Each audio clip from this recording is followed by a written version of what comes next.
Just finishing up here. Welcome back to the channel. Today I had the pleasure of interviewing Matthew Walters, aka Reductio. Matthew is an artist. He had a university education at Cambridge. He studied classics. He plays the organ, which is just amazing because to me maybe it's my favorite instrument. I really like the violin, but the sound of an organ when you're inside of a church, a cathedral, or as you'll learn, an abbey is just incredible. Especially hearing some modern music for me is very, very special to hear it on the organ. And to see that he's composing with such an ancient instrument is deeply inspiring. I like Matthew's way of thinking, his openness, his discipline, his structure, his work ethic, but then you can just tell that he has a mind he has a wild mind that's been tamed in a very nice way. It's been trained, not tamed, trained. And so it was an absolute pleasure talking to him. He gave so much back in the conversation. I really appreciate it when someone comes with ideas themselves when they have a really good sense of feedback. And so I'll stop rambling on here. I really enjoyed this conversation. I hope you do as well. I'm going to link all of his music down below. I found him through Spotify and listen to his music quite often. Gives concerts as well if you're in the UK. I'll put some links to that down below as well. All right, without further ado, here's Matthew Walters.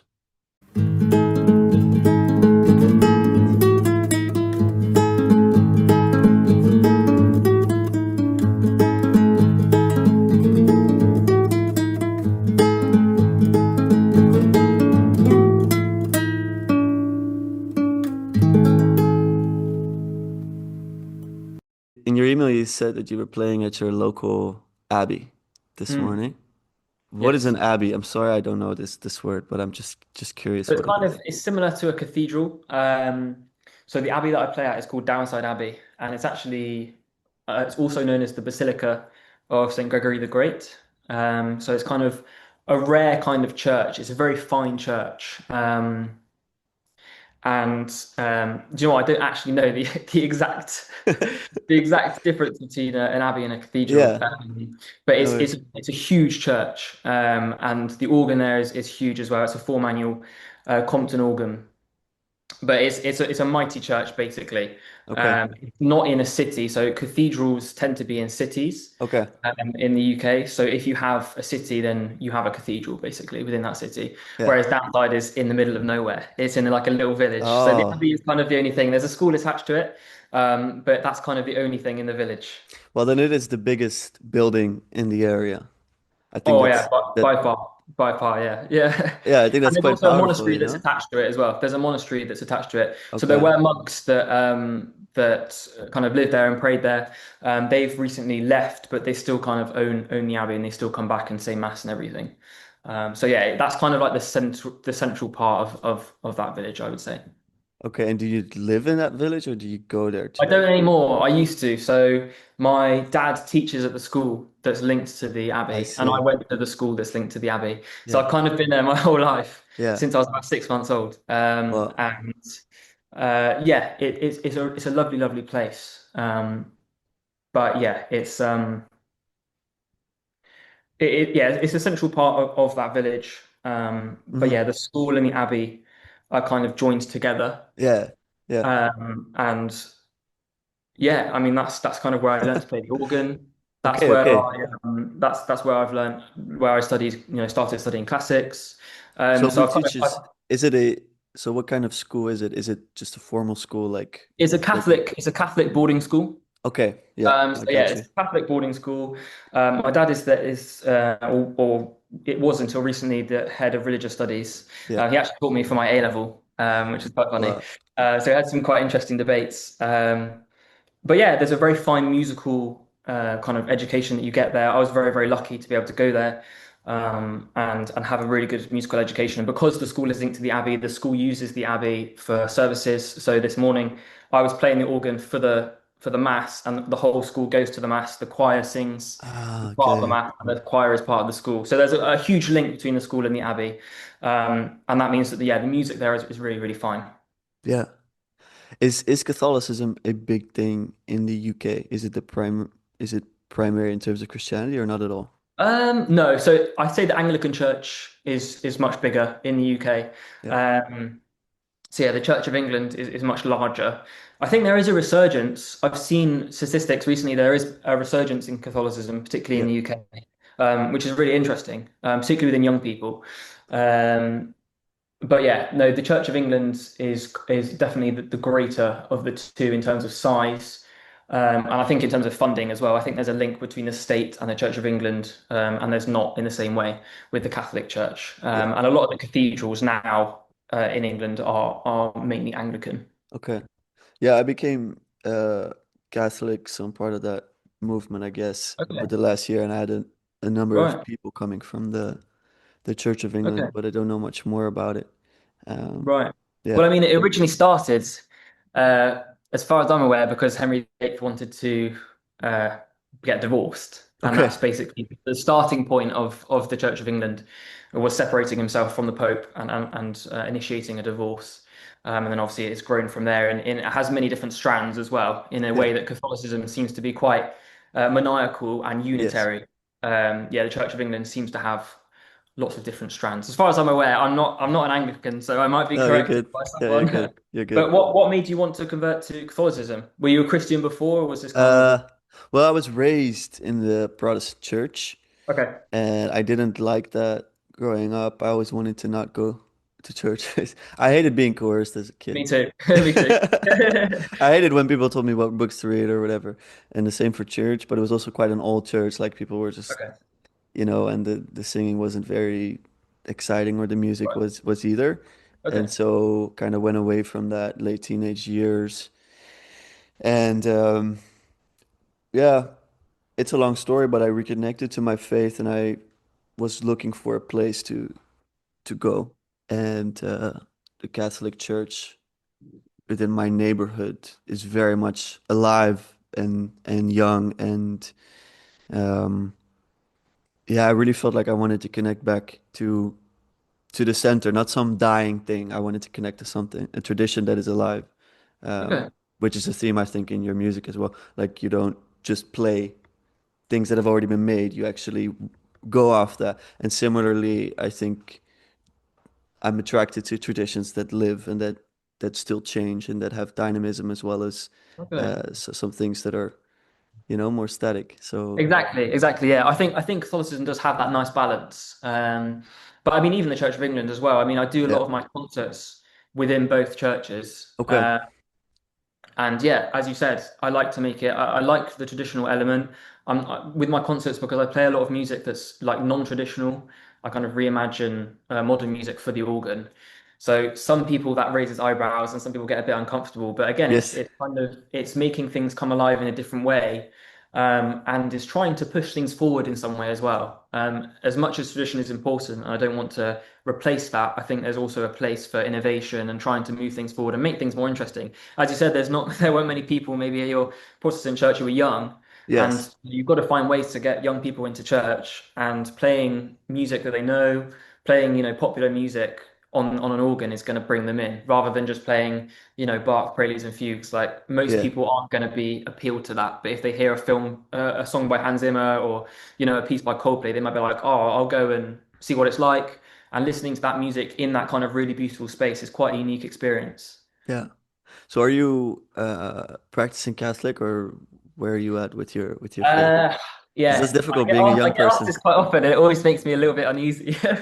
Um, I am practicing, but yeah, my own personal faith, I do struggle with a lot, Yeah. uh, in terms of belief, and I Hmm. think I've always been like that since I was a teenager. I read a lot of kind of existentialist books as a Yeah. teenager, and kind of got drawn into that.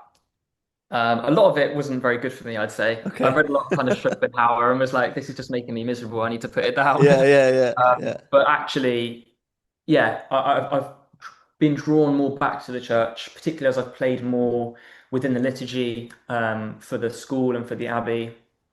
And I've So, seen what an important cultural element the church is really, yeah. particularly in a time now where I think we're seeing a lot of different ideologies being thrown around, and I think having something that's grounded in something and having something that's grounded in reality and trying to be grounded in some sort of objective truth is quite important.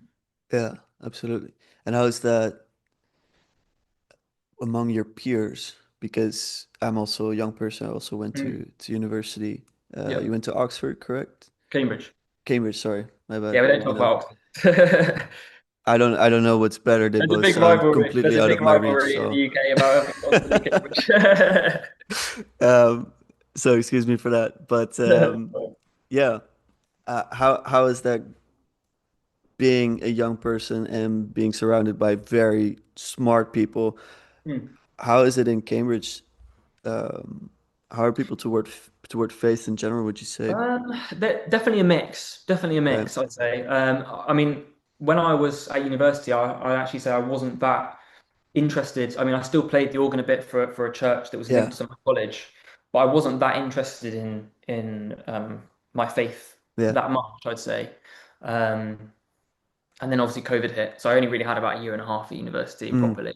Yeah. But yeah, it's since I left university and since I worked at a job in Bristol for a bit, which is kind of a city nearby where I live, Hmm. as an estate agent, and was kind of doing music on the side. And I think it's kind of the music that has kind of brought me back into the church, to be That's honest, and interesting. playing music within the church. Yeah, and I think it's different for every young person. Some people who have never really ventured into churches, and some of them have come to my concerts and said, "Yeah, this is the first time I've really experienced music like this in a church." Yeah. Um, and they never would have thought about going in before, but because they've got some sort of personal connection to maybe a song that I'm playing, they're willing to give it a try.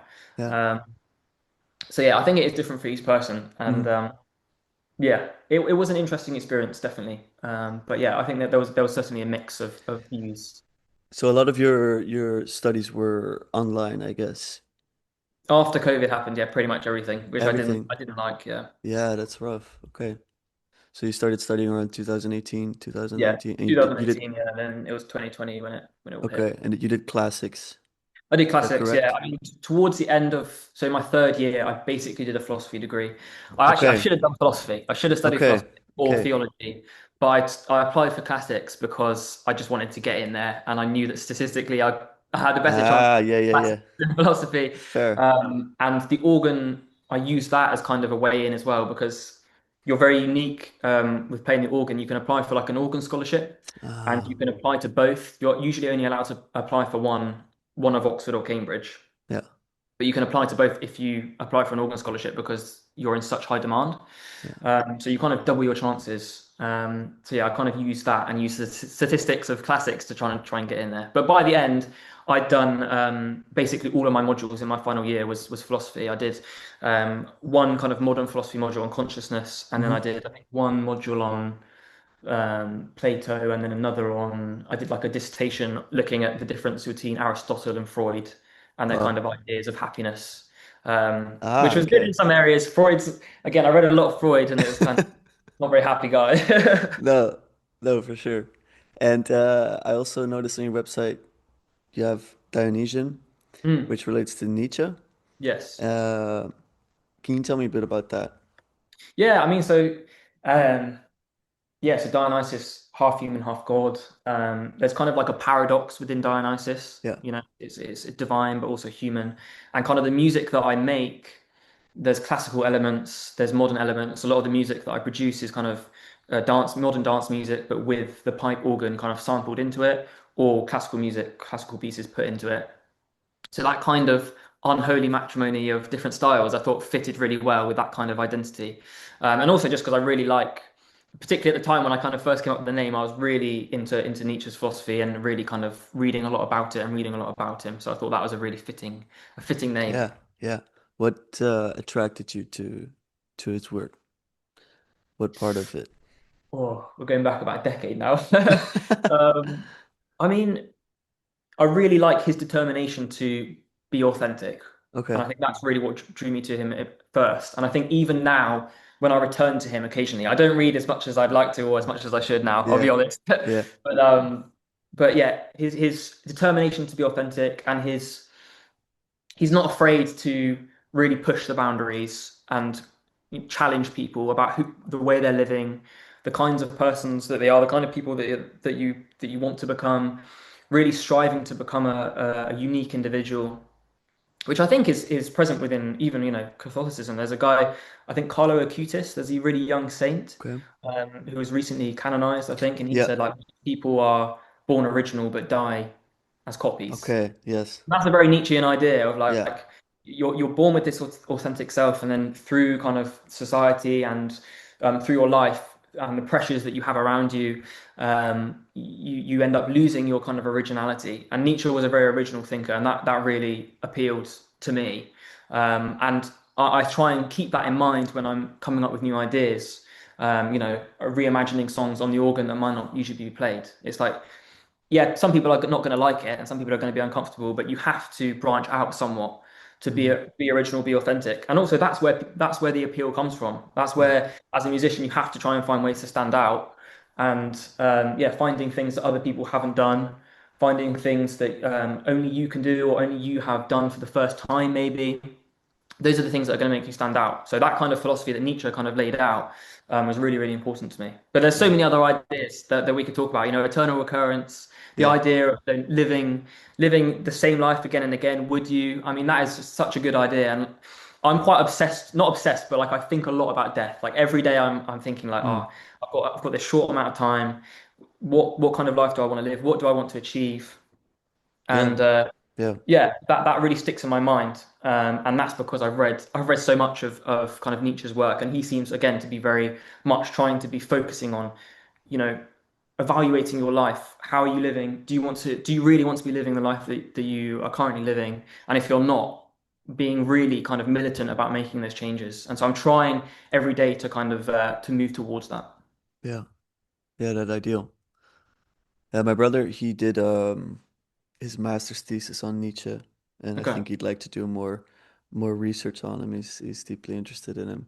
I think Okay. he gets a very bad reputation generally, but he's becoming. I feel like he's becoming more and more relevant also because he. It feels like he almost predicted this crisis in meaning that's Definitely. going on at the Oh yeah. moment that you're probably noticing in the UK as well. Yeah, I Uh, mean, and that's kind of where there's this really interesting tension between kind of Nietzsche and Christianity and Catholicism in Nietzsche, because a lot of people, particularly, within the church, will get very uneasy about Nietzsche's ideas. yeah, But he did, I mean, the famous saying, God is dead, people see that as kind of a celebration, but it's more of a prediction of what's to come and a kind of yeah, almost a lamentation about the state of how we've removed this massive cultural necessity and there's this massive void that's now going to be left and who knows what's going to be filled by it, who knows what's going to be filled by it, and we're seeing now loads of crazy different things are being filled by this yes, void that God has left. And as you yeah, said, there's a crisis of meaning now, and young people don't really know where to turn if you don't have the cultural practices. I mean, for me personally, going to church is because of my own struggles with belief, going to church is just as important about the cultural practices, the shared mm, act of going somewhere with other people, singing hymns, and having a shared communal action and practice every week. That's just as important as the actual beliefs for me. yes, But that's only because my I struggle with the actual beliefs and whether they're true or not. yeah. If not more important, I feel that's also part of what drew me to Catholicism is indeed the practice is so central, and so I grew up always being questioned, like, what do you believe in this and this and this. A child doesn't understand that, but even an adult really, it's difficult. Um, but to act in the way that Christ acted, yeah, of course I want to do that. Like Mm, that there's to me not much to debate about that. It's just like that's very attractive to me. To be good, to exactly.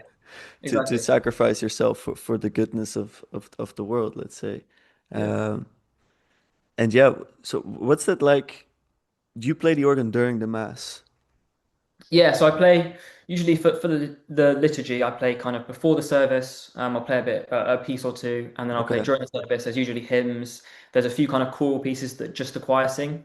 And then there'll be usually like an organ voluntary, it's called at the end, which is like a big organ piece to kind of finish the service, basically. Yeah. Um, but yeah, it's a central part of it, and it's such a privilege. When there's like, a few hundred people singing a really well-known hymn, it's a really powerful experience, a really emotional experience, to be kind of sat at the organ leading that. Yeah. Cool. I mean, the organ, it's such an epic instrument, and you you cannot play it lightly, you know. Like if you either, you know, No, you it's built for majestic sounds and just yeah, going all out. And I do like to go full throttle as well. There's definitely some people in the back turning their hearing aids down when I'm playing, that's for yeah, sure. yeah, yeah.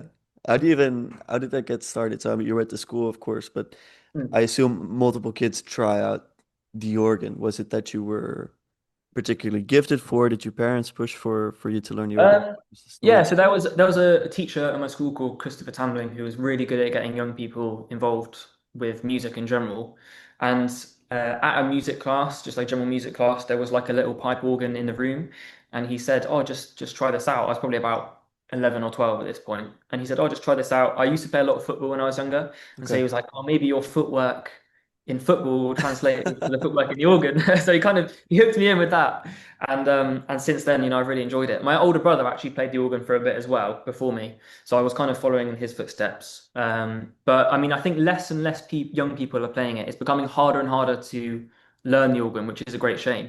Partially because churches are shutting, partially because actually finding an organ that works is Yeah. very difficult, and finding a teacher is difficult. So yeah, I think it's an important thing to try and make organ music more accessible and making learning the organ more accessible to young people. But it is a very difficult thing to do, and a lot of cathedrals, a lot of churches are struggling to get the right people to learn and get the right people to play. Okay. How would you say it differs? How does it differ from the piano? How much more difficult is it? Like, yeah, Um, it's kind of like learning to drive a car. Like it's really okay. difficult at first, Yeah. and you don't know what's going on. And then once you get used to it, it becomes easier and easier. The coordination required is definitely different. But I mean, there are some technical differences. So when you play the piano, when you press down a key on a piano, Yeah. the volume is dependent on how hard you press the key. Yeah. Whereas on a pipe organ, you can press the key really lightly or really firmly, Yeah. and the volume is exactly the same because it's about the stops. They're called stops. It's kind of the different sounds that are Mm-hmm. activated when you press the key. So that's Okay. how you control the sound. So it's you can play the organ really, really like firmly and quite roughly, Yeah. and it won't change the volume. And that's why when a lot of organists play the piano, people say, "Oh, I can tell he's an organist," because they're Yes. playing it really firmly because they don't Okay. have a Okay. beginner's touch. Yeah. Um, and then obviously the addition of the feet is another thing altogether. But yeah, it just takes a bit of time to get used to, and then you're good. Okay. You give concerts. Do you do that regularly? You said you do it in the churches as well, or abbeys, or how does Yeah, I that mean, I do look? it in many different places. Okay. I've done churches, cathedrals, kind of town halls as well. Um, I've even done it in kind of. I'm starting to build a new show, which is kind of a dance event with the pipe organ as kind of the Ah, central element, and we're trying to put that into like yeah, gig venues and like club venues and wow. nightclubs and try and bring the pipe organ into a world that it hasn't really been in before. Because you've got now the age of digital organs, you can like mimic and create basically Okay. a good organ sound without actually having a real organ. So I've been working on that. I've done a few shows like that already in like town halls where we've had a sound system put in and the huge town hall organ has kind of been Yeah. played alongside the sound system, which has been really, really cool. But yeah, most of my concerts at the moment I've done in churches or cathedrals. Um, and yeah, it varies in kind of structure, but usually I play a bit of classical music. I play some of my own original compositions, and then the second half is the more kind of modern music, the film music, the pop music. And so there's kind of everyone's kept happy. There's if the young people want to come, they can. If the kind of more traditional people, the purists want to come, they can. And then there's a segment as well that I have where I like to invite an audience member up and they kind of play a short phrase on the instrument, and then I kind of improvise a piece based on that phrase. So it kind of gets them Ah, involved as well. So it's kind of I like to have a bit of showmanship in there as well to keep it interesting because yeah. otherwise my ADHD brain will get a bit bored. So yeah. Yeah, okay, okay. That's amazing. When did you start making your own pieces? Was that from a Mm. younger age, or how did you roll into that? again, it was that teacher, Christopher Tamling, who was Hmm. again really encouraging. He wrote his own music Okay. whilst he was at the school. So he kind of was really encouraging about pupils writing their own music. When I was about 14 or 15, I wrote a mass and he performed it with the choir, which is really, really cool. Wow. So that was really, really special. And I guess ever since then, I've kind of written music, but then I started taking it seriously once I left university. Um, and yeah, it's just kind of developed from there. Writing organ music, composing choral music, and I like to do like, lots of different genres because it keeps me well enough entertained. If I You're focus just on open. the organ or something, I would not be able Yeah. to keep up. So you have a high openness, you would say, to Yes, definitely, to different 100%, things. 100%. Okay. How else does that express outside of, let's say, making music, would you say? Oh, that's tricky because music is such a big part of my life. Okay. Yeah. So. But I'm open to discussing lots of different ideas, and I like having conversations where I don't agree with the person who I'm talking to, Okay. whether philosophically, politically, or religiously, because I like having conversations where lots of new ideas or different ideas are thrown around. I like my own ideas being challenged, because obviously I get more clarity. But yeah, I'm definitely open to new ideas, which I Yeah. think is important, particularly in a time now where I think. Uh, yeah, ideas are being squashed, and the idea of kind of free speech Hmm. is dying, I'd say, in a way, particularly in Yeah. somewhere like the UK, is Yeah. I think the idea of having freedom of ideas is not actually a thing anymore in the same way that it was maybe 20 years ago. Yeah. Is that what you're most worried about in the UK as a problem, let's say? I think it's becoming a problem. I think the next few years will probably determine which way it goes. It's not really clear. Yeah, because I'm a musician, I can't be too political. Yeah, That's no, I understand. Um, but Yeah. um, but yeah, I would say in many ways I'm very classically liberal. I like to have an openness of ideas, Yeah. and I think even being open to new ideas is now being shunned. Yeah. And actually, in the end, open dialogue and being able to reach a conclusion through open discussion is how many conflicts throughout history have been solved. And having, true freedom of ideas, true freedom of speech is integral to having a truly liberal society. Yeah. And yeah, I think we're beyond that point, to be honest. And I think, we're getting to the point of surveillance, Hmm. a surveillance state perhaps. And, Hmm. there are many people who are arrested for things online that they've said in the UK, which, Yeah, I've heard about this. This people yeah, scare us with this. I know Stories from the exactly. I UK. mean, Yeah, is yeah, that it, can you claim that you live in a truly free society if you can't say things online? I don't know. It's an interesting conversation. yeah. What do you think? What's it like in the Netherlands? What's the Um, cultural zeitgeist over I there? I think the freedom of speech thing isn't as big of a topic here as it is in UK and the US. I think Okay. I don't know about people being arrested for saying certain things or thinking certain things or Mm. social media and the like, but honestly, if it's in the UK, it's probably here as well.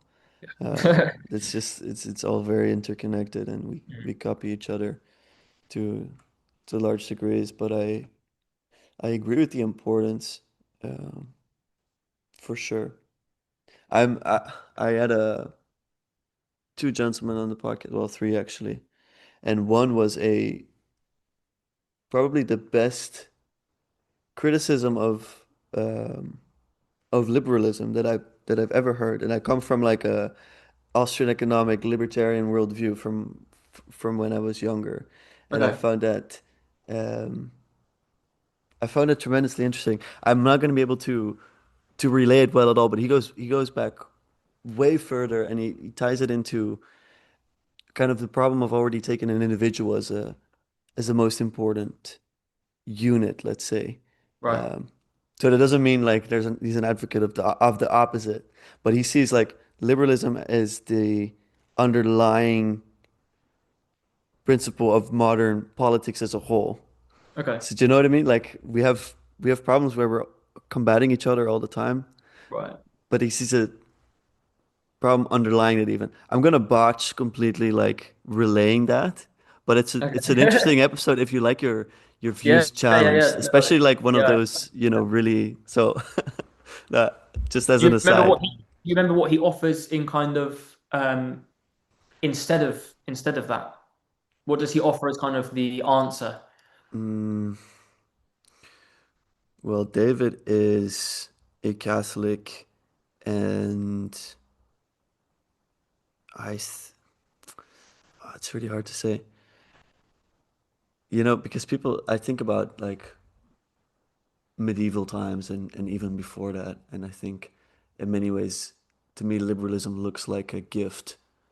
Um, but um, I'm not going to be able to relay it. I'm not, Okay. but I'd like to, but I'll send you the conversation because I Yeah, think no, that'd it's be really one of interesting. the best ones Yeah. I've had on this channel.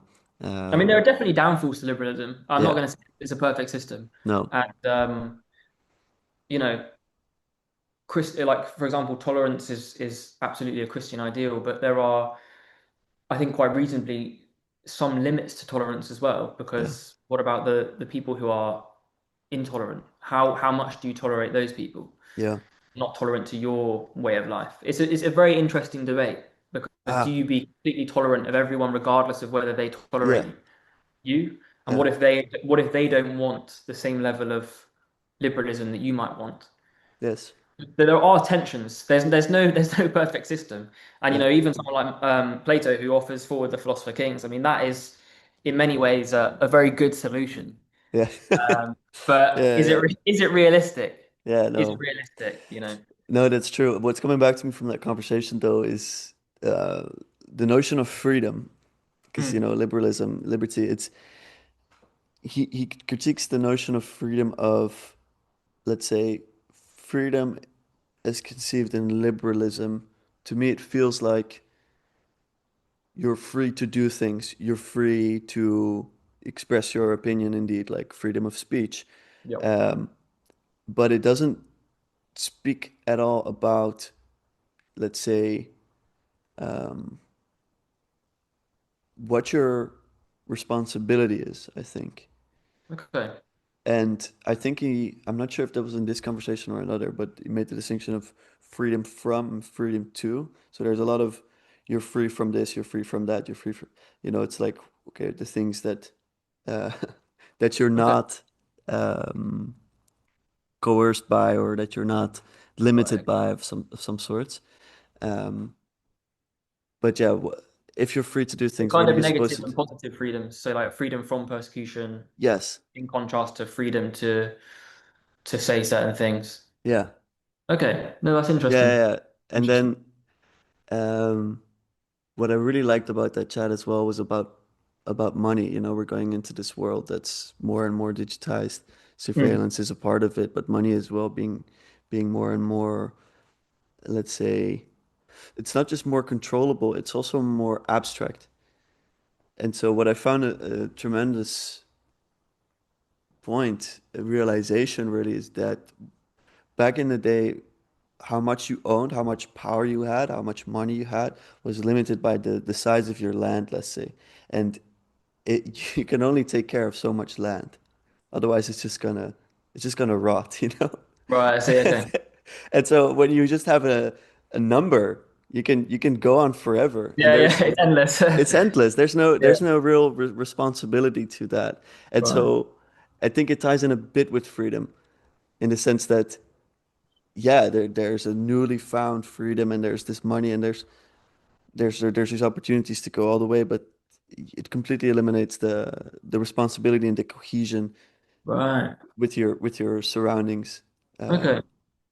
That's really interesting actually. And I guess where we're seeing that in different ways is that everything has moved online.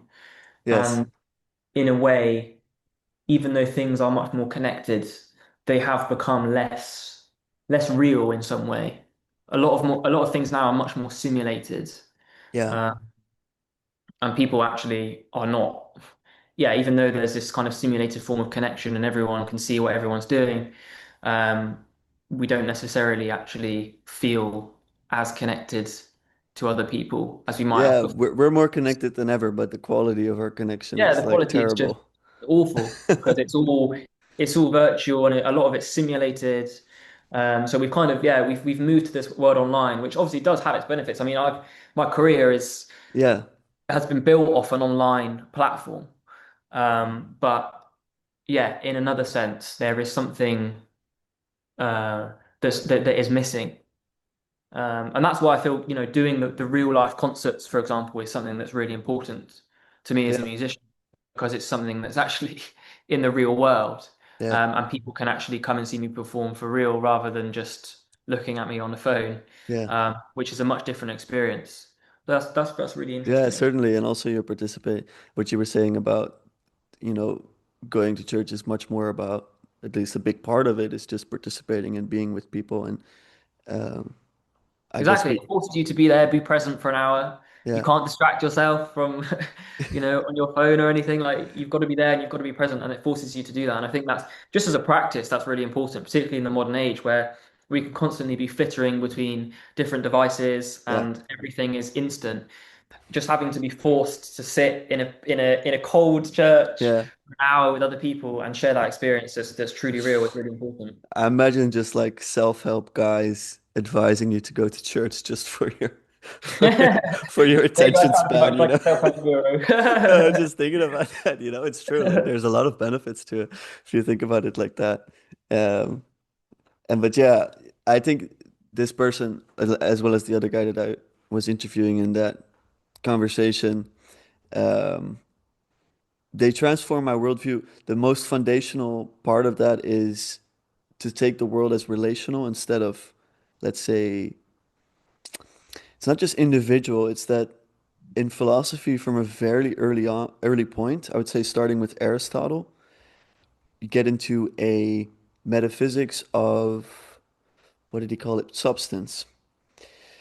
And so substance is one. Substance is one thing. So let's say how real something is, if you go down to the absolute reality of it, you get to the substance of it, let's say. Okay. And so the most fundamentally real thing or God or something like that is one and it's fundamentally one and that's what it is. It's an isolated something. And Right. so what the other philosopher James Fuller proposes is like, no, that's not how it works. The most fundamental thing is relational. And so nothing, in his view, nothing exists without anything, without something else. Right. Give it its reality. Right. And then you get into the metaphysics of love. Like love is that. Love is that one thing can't exist without another thing existing. And then you get into the Trinity, but you shouldn't talk about Trinity too much. 'Cause it's too complicated. But Right. you get Could into be here that for days. conception where it's kind of it's more simple to think of something like God as one or the universe, like, oh, this one entity that's just separated from everything else. But that's just not the way he sees reality as working. And so I think part of the criticism, to come back to liberalism, because I'm really trying to just remember and understand, Okay. to give you something to chew on, is that that's based on that. All of everything, like that, you could think of that as like a base layer, this metaphysics of oneness or of substance, and then Right. everything else that gets built on top of that has this inherent problem in it, which I think got more and more extreme as the years progressed to the degree that we're now an individualistic based society. So the individual is the Right. most, yeah, it's the most real entity, Right. Okay. right? And Yeah. so but it's I think about it like what attracted me to libertarianism, for example, is if you take the individual as the most real, you don't fall prey to these collectivist problems, you Yep. know, and individual rights don't get trampled and such things. So I don't think it's as simple as being like, well, that there's a problem with We're liberalism, all so connected, so yeah, let's all yeah, group everyone together. Yeah. No. let's figure it out. I don't think Cool. it's like that, but yeah, fundamentally, there's this. Yeah, this notion of reality that's just, yeah, I think if you really believe that, then of course you're gonna be lonely, and you're gonna eventually question the existence of others. I think going into Mhm. solipsism and Of course. Yeah, yeah, Yeah, yeah, obviously, yeah, that's yeah. where It you isn't, lead of to. course. Yeah, That's yeah. I mean, individualism has become more primary, I'd say. That's definitely noticeable, and I think yeah, that's the kind of idea of the community has has been eradicated in some way. yeah, Um, the kind of shared identity, um, yeah, has been lost, and it's how to return to that, I think, which I think is now difficult because of everything being moved online and because everyone is so distracted. It's like yeah, how do you move back to that kind of world where we had that shared identity and things have now become so fractured. It's yeah. very difficult to see a kind of way forward from Yes, this yes, height. yes, yes. And there's a deeper worry, I guess, that um, there people that have, let's say, a more progressive worldview are gonna they're procreating less and less. Like Mm. it's part of this worldview, of course, like more individualistic. Um, but eventually, if they die out more and more, then you're gonna have a more and more one-sided society that's um, more traditional, and in some ways it's nicer, and in some ways it's less nice. So you're Because saying that they're going to kill themselves out by not reproducing. that's happening. I Yeah. don't know. I'm not denying that. I think that's I true. mean, it's like it's it's just let's say expats, modern people, there were people they're having less children. Mhm. That's something that's happening. Yeah, yeah, So their degrees is going down and down, and I think yeah. we're seeing, let's say, more and more um, conservative. Well, more than that, I feel there's more extremeness in the air. Let's say. Okay. Not to go into specific politics in general, but it just I think that what you spoke to at the start, this freedom of speech thing, this thing of hearing other people and actually like listening and learning Yeah, from each other.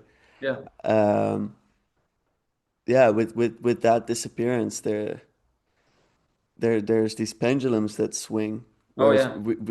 it felt like the world was very left and very woke just a while ago, and now it's just kind of scary, like it's just like Yeah, afraid. yeah. Uh, Well, we the, don't. No one knows where we'll go next. yeah, That's the thing. You can't really predict it. yeah, But but yeah, you're this, absolutely right. I mean, yeah, people aren't reproducing. I mean, the kind of Western birth rate is below in many countries is below what it needs to be to maintain yeah, to maintain the population. yeah. So that is we're seeing it now. It is a huge problem, and you're right. That is coming from individualism. It's coming from, um, yeah, I suppose the family not being promoted in a way, and I mean, in many kind of Western countries, even having children is seen as something that's just not a good thing to do, which I think is a terrible thing. Also, yeah, and it's not ununderstandable. Like I totally get it. As Mm. well as if you like, we don't have the burden of childbirth, so Yeah, like I'm not one to speak at all, yeah, of but course.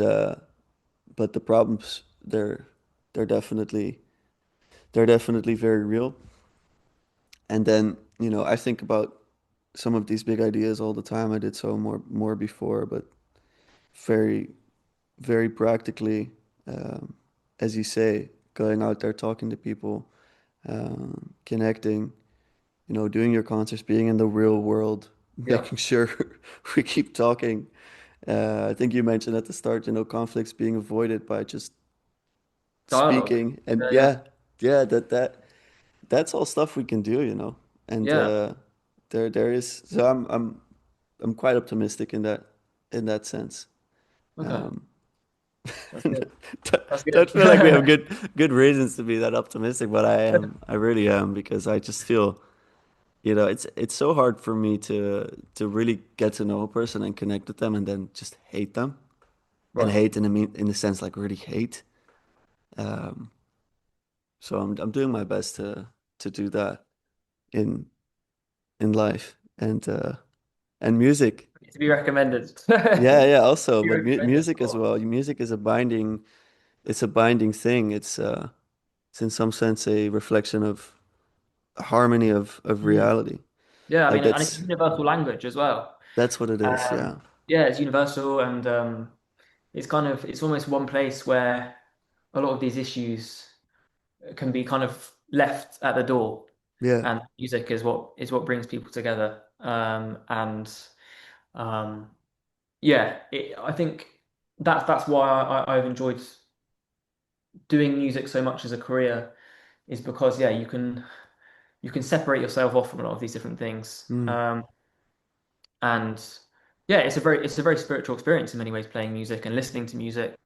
And in that way, you can really share it with people who you may not even see eye to eye with.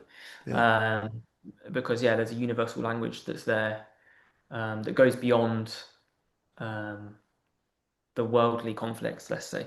Yeah, you can transcend a lot of it as an artist. Mm. That's Exactly. Exactly. it's a powerful thing.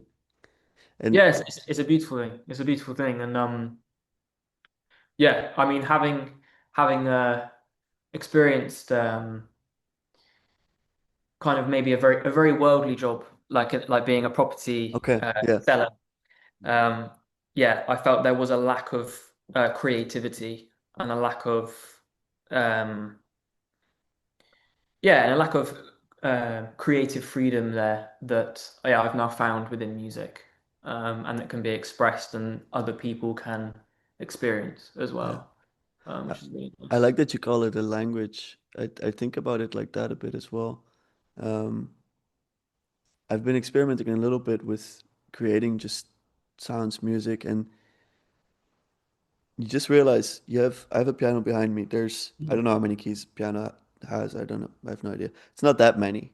Same with like letters and symbols really, but it you can create infinite Mm, combination and yeah, somehow some things sound good and somehow others yeah, don't. And yeah.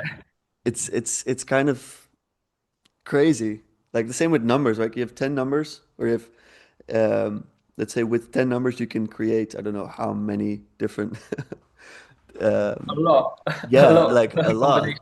A lot, but then a lot of sounds end up being you end up finding the same rhythms. Like a lot of the rhythms you will find in your own songs, someone else will have found at some point, Oh, will have 100%. discovered it. 100%. Yeah, Yeah. exactly. I mean, a lot of people say that music is kind of something that's it's almost discovered rather than created. Yeah. And I kind of I understand that a lot, even when I'm writing, like when I'm writing my own music, a lot of the time it doesn't feel like I've written it. It feels like it's kind of almost like it's come to me in some regard. Yes. And it's kind of just and a lot of times I'm sat at the instrument for a long time, and then suddenly an idea will kind of just fall into place. So yeah, I think it's a lot about discovery rather than just Yeah. creating things out of thin air. Yeah. Um, and yeah, you're right. A lot of the songs that you write are shared with many other different pieces. Something like 90% or something of like all of the hit songs in the world are like the same four chords, just in different ways. Like Yeah. the idea of originality, whilst it's obviously there is, of course, there is originality. The copying that you take from different people and the influence that you have from different people is so uh, common, and it's kind of embedded into what you do. Um, yeah, it's an interesting thing, but yeah, the idea of the idea of where creativity comes from and where kind of yeah composition comes from has always been interesting to me. Where Yeah. the ideas really flow from, and I guess that's when I studied kind of Roman poetry in classics. They talk a lot of Ovid and can't remember the other guy's name now. Catullus. They talk a lot about kind of the muse and Hmm. how when they write poetry, the muse kind of comes upon them and Yeah. kind of takes them over, and they kind of have this spirit that kind of helps them write. Um, and yeah, I think there's definitely some truth to that. It's kind of something that you're kind of you move into. It's this kind of state that you move into, and then the ideas kind of find themselves. Um, You experienced that. yeah, it's definitely you kind of notice it when it's going on. And a lot of people, I'm sure I've heard interviews of musicians before saying like, "Oh yeah, when I wrote this song, I didn't really write it. It kind of just I discovered it, and it all kind of just fell into place in its natural way." Yeah. Yeah. So when you compose or create a piece of music? Do you sit by the instrument or do you actually do you write it down? What is it? I've What got is it? about 1,000 voice notes on my phone Oh, your voice notes. of Okay. just random ideas. Some of them I've played on the piano. Some Yeah. of them I've been in the car and I've been like, oh, I need to record this, and I'll park up and record and then sing the tune or something and be like, Yeah. oh, I'll just save that for later. Um, Yeah, sometimes they happen at the instrument. It's very hard to predict. They come at random times. A lot of people say, "Oh, I'm in the shower," and it happens because the ideas come when your mind is very relaxed. I see. And I think that when you force creativity and when you try and force writing, that's when you struggle to write ideas. Like if I dedicate a day to sitting down and writing ideas, those are usually the days when not very good ideas come out because Yeah. I'm like trying to force an idea to come out. Whereas Yeah. maybe I've sat down at the piano or the organ for 20 minutes and I've only got 20 minutes and I'm just messing around and then an idea happens to fall into place because my mind is more relaxed and I'm just experimenting. Yeah. So I think it's quite a difficult art to teach. Like I've never Yeah. tried to teach composition, No. and the people who do, I'm in admiration of them because I don't know how they do it. Because I Yeah. know there are obviously certain rules that you can kind of teach to people and different methods of how um, classical musicians and modern musicians have structured songs. But actually, the process of songwriting is yeah, it's a very difficult thing to predict and actually learn. I think you just have to go through the process of writing a lot of awful music, and then Okay. eventually something good will come. Yeah. And you might have to write 1,000 awful songs before you actually have something that you're happy with, or 1,000 ideas, and then you'll have something that you're happy with. And then the more that you do that, the better your ideas become in general. Yeah. Uh, I guess that's why it's hard to start. Who wants to create 1,000 bad songs? exactly, That's because who wants to write 1,000 bad yeah. songs? No one wants to take that. Did you set out thinking that like, okay, I'm gonna have to write 1,000 bad songs, or did you set out thinking I think I can do something good, and then Yeah, well, how and do you also, I look at mean, that? at the time, some of the music you write it and you're like, oh, this is really good, and then Yeah. like year or two down the line, you listen back and you think, what was I thinking? That was Yeah. awful. I So guess you have you, to believe that it's kind of good a little bit. yeah, you have to Otherwise, be delusional to some extent. yeah. Definitely, you have to have some delusion. But yeah, just being aware, I think, of the fact that you might have to slog it out for a very long time, which I think not a lot of people are willing to do. Um, And again, that links right back to Nietzsche. As he had this idea of people having this tendency to sloth and to laziness, Yeah. and he really disliked that, and said that greatness is not actually that difficult to come by. Mm. It's just you have to be willing to work extremely hard, Yeah. um, and in music, it's exactly the same. Like you just have to be willing to push through a lot of awful music. It's the same when you're learning an instrument, right? You'll get the song wrong 100 times, Yeah. and it's practice, it's repetitions. Everything in life is repetitions. You go to the gym, it's repetitions. You have to keep lifting, and then eventually you'll build some muscle. So the same with music. You just have to keep churning things out, and being consistent, and then eventually you'll get something that you're happy with. What do you think about discipline? Is this something that I have a little brother and he's like, I don't have that. And I'm like, dude, you can just go start, just do it. Just be disciplined. Yeah, just Yeah. at least just go, like just start somewhere. And he's like, no, but you don't understand. I don't have that. Like I won't have that. Right. Uh, is in your view, is it something that you're kind of because it might be at least you train it to a degree, I think. But Mm.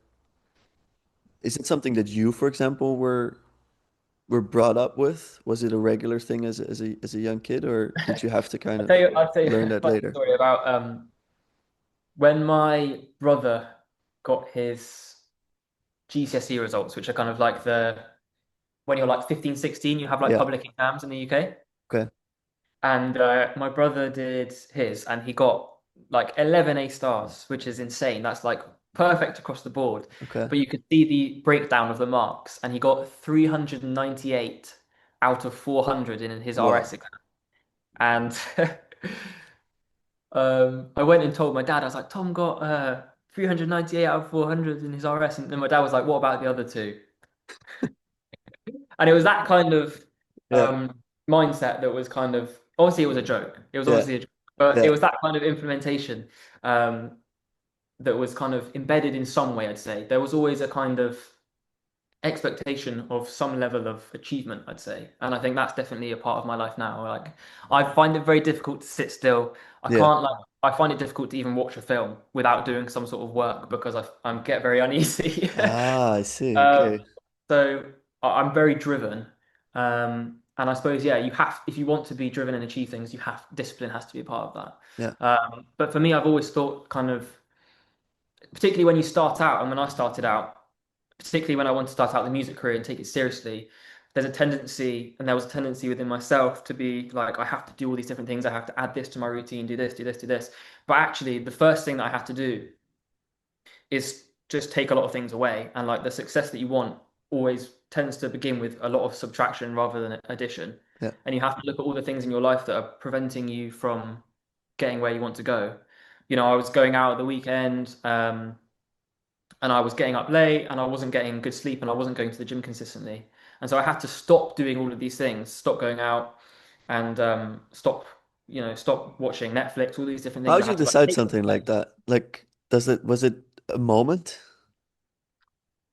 Was Um, it a moment that you were reflecting? You're like, okay, I need to get all this out on the next weekend. You were I think I was just like, I was living, I just left university and I was living in a shared house with my brother and it wasn't the nicest house. It okay. was a pretty grotty house Yeah. and there was mold everywhere. I was working 3 days a week at an estate agency doing property sales and property lettings, and I was living off like £1,000 a month, Mhm. which is nothing. Yeah. I was scraping by, and I was like, because I wanted to have 4 days a week to focus on my music, and I was like, if I don't change how I'm living, this might be my life for the next 20 years. Yeah. And I don't want this. I Yeah. want to take music seriously. So I'm gonna have to stop doing the things that are causing me to waste my time. And one of the main things was going out drinking, because then like you might have a hangover and that lasts a day, and Yeah. then the next few days you feel like groggy and you don't feel focused. So I was like, I have to stop doing that. Um, and cutting out, like watching Netflix, all these different things that in themselves are absolutely fine. Like, and now I'm much more relaxed about Mhm. that. But Yeah. at the time, I was like, I have to make some sort of severe transformation. So I have to take all these distractions out, and then I've got time to fill, basically. So once I stop that, it's like, oh, I've got all this time now. What am I going to do with it? Well, I can start creating content. I can start writing more music. I'm more fresh. I'm more focused. I'm more determined.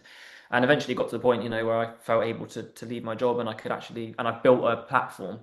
Yeah. Um, so yeah, the discipline kind of came gradually. Definitely, you're right. It's something you have to train. Mhm. Um, but yeah, it is tough when when you say just be disciplined. Like it's not. Yeah. I Doesn't work. it is that simple, but it's also not. Yeah. um, yeah, you have to really analyze your life and what's holding you back, and there are obviously going to be things that are preventing you from feeling disciplined, and you have to just force yourself, particularly in the days when you don't want to. You just have to show up, even if it's in a tiny way, like even going to the gym for like 20 minutes. And it's just like, even though I didn't have the best workout, I've still shown up and I've still done something. Yeah. And you still trained your brain to do that, even though you don't want to. For sure. No, Mm. I agree.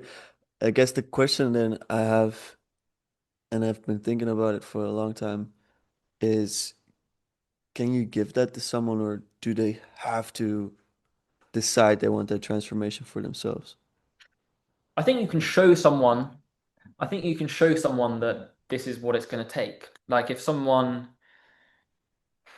kind of lived alongside you and lived your day completely alongside you and Yeah. saw exactly what you're doing day by day, and they then might compare it to their own day and be like, oh, yeah, this is completely different to what I'm doing. Like Yeah. when I was living in Bristol and working at the estate agency, like I would in my lunch breaks, I would go and sit in my car and write music. I would have got up in the morning before work, gone to the gym, and then when I came back, I was spending 2 or 3 hours in the evening working on my music as well. Like it was relentless Yeah. for a few months. It was just relentless, and I was tired, and it was horrible. But that was what was necessary. And even that version of myself compared to what I was living like 2, 3 months before, completely different Yeah. versions of people. So Yeah. yeah, you can definitely show someone, but yeah, if they don't truly want it, then you Yeah. can't force them. You can't force someone to be No, disciplined. that's It true. depends what people want. It depends what people want. Some people are perfectly happy if they don't really want. They don't have a particular thing that they want to achieve, and they're perfectly happy just living their life. Then that's absolutely fine. That's absolutely fine. But if you've got a specific Yeah. thing that you want to do and you want to achieve, particularly in something like music, where it can be very competitive, and Yes. to make a living out of it is very, very difficult. You have to be focused. You can't afford to to let yourself fall behind. So Yeah. you have to be quite militant with yourself. I guess I struggle with this idea of just being fine, just accepting that I don't know, this state of to me it feels like stagnant, you know? Like Right. I I've Do you think never that's a bad thing, though? Do you think that's a bad thing that you dislike that state? no, I think it's the reason that I'm able to do the things that I want to do. Mm, Like it's the reason that my relationship works, that like I have mm. a job that I like and so Yeah. I'm happy I have it to some degree. But sometimes I I don't know. I think it shouldn't bother me that much in others, you know? Right. Okay. Like I have these students that they're like they're they come to us because they have issues academically Right. or whatever it may be. Okay. And there's for some there's even a barrier to come to us. Um, like they'll be at home for 2 weeks and we have to do an evaluation conversation. We have to get the Right. parents involved. They're just not coming out the room, you know, and like Mm. that's an extreme version. Yeah, of But I course. think a lot of people are not coming out of their room as a metaphor. Like they're just staying in their room all day. They're Yeah, working a yeah. job they don't particularly like, but it's just Yeah. fine. And it's just this feeling inside of me that I just can't. That's why I Yeah. really like artists, specifically as the ones that kind of succeed, because you don't succeed without that discipline. You don't succeed without that structure. As the Yeah. same, I see the same in parents. Like Mm. parents that have a functioning household, they're disciplined because they don't have time. You can't have a job and have kids and all these things and have time for yourself without being extremely uh, structured. So Yeah. Yeah, of course. And I mean, yeah. I mean, so would you say you feel quite restless sometimes when you're kind of trying to relax and kind of quite restless? Because I find that I'm a very restless dude, I'm individual. restless as hell. I can't relax. Like not fully. There's always something in the back of my mind where, Yeah, of course. But that's uh, a gift in some ways. I've got a friend who's like that, and he was like, I can't sit still. I just yeah, can't sit still. I always have to be doing something. And it's like, I get it, but in some ways it's a gift because it means that you're you're you're, you're meant for something more. yeah, You have to use that energy. If you're just going to try and like force yourself to relax, it's never going to work. no, So you might as well get up and do something. yeah. But I didn't know exactly what you mean because I can't sit still either. I Yeah. have to be I'll doing tell you something. what helped was just like getting into a relationship and getting married and stuff because for me relaxing with my wife is like it's good for our marriage. So Okay. that's Okay. like if we don't watch the Netflix show, um if we don't, you know, go out on a day trip and just like see stuff and, you know, do stuff where if I would be alone, I would go crazy. But Right. I see. why am I not, you know, playing music or training or uh, that Yeah. just completely switched it for me. Before that, I Right. felt like a I see. Spartan, you know. Right. Do you find that something like training also helps you to switch off, or do you find that's part of? Uh, yeah, I love train. Yeah, it helps me. It Right. sets me straight. Like if we have a day off, for example, I like to train first thing because then relaxation is so much easier. Vacation as well, I need to go to the gym and then it helps me to relax a bit. Well, yeah, I guess that's it, isn't it? It's finding different ways to help you Yeah, relax, even if they're quite active things. yeah. Yeah. All right, I just got philosophy teacher right here. My brother just walked past. It's Mother's Day. I'm at my parents' place, for context, and they're gonna have some dinner soon. But I wanted to ask you before we go what your name is based off of. Reductio. Yes, because otherwise I'll just think about that for the rest of the Okay. evening. All right. Yeah. So my dad actually came up with that Okay. many years ago when I was kind of starting this project, and I was like, oh, don't know what to call it. Don't know what to call myself. And he's, yeah, as I said, he's a teacher of religious studies, and he reads a lot of kind of Thomas Aquinas, Yeah, and he's reading a book about the Reductio ad absurdum yeah, philosophy. And he came in and said, "What about Reductio?" Um, and it was kind of unusual name. Yeah, So I thought, yeah, let's why not? It's Latin, so it kind of fits in with the fact that I'm currently doing classics. yeah, And I've kind of grown into it in a way because Reductio ad absurdum is kind of taking things to the extreme. yeah, Kind of I'm becoming known as an individual who's taking the organ to the extreme, like playing modern songs on the organ, placing the organ into electronic music. Like all of these things are taking something that's a traditional instrument and putting it into these so-called extreme places. So yeah. yeah, I think it's a fitting name. Yeah, it is. I'm excited to see the absurd go further. So Yeah. wonder where Who that's knows gonna where lead it you. led? Man, I'm excited though for you. It's a clear situation of hard work paying off, and I hope to see that continue. I hope some of the people listening will find your music. I'll link all of Thank it you very down much. below, as well as your website. I found it fascinating to kind of chat and get to Yeah, know no, I've had you. a great fun. It's been really good. And I really like your music, man. I'm Thank you, gonna thank keep you. up with it. Hopefully, I'll talk to you in the future, and maybe I'll one day see that Abbey and that organ. I'd Definitely, like to hear it. That'd be definitely. cool. I hope to perform in the Netherlands soon as well. I got to come over there. I'm sure there's some Yes, magazine searches. dude. We have people like concerts like what you're doing. They don't go to church as much anymore, but Really? there's definitely gonna be venues Okay. for that. So Amsterdam's a nice city. Come over. Okay. Yeah, All yeah, right. yeah. I'll keep it in mind. Keep it in mind. All I right, will. thanks, man. Have a nice Cheers. Thank evening. you See very you. much. Have a good Thank you. one.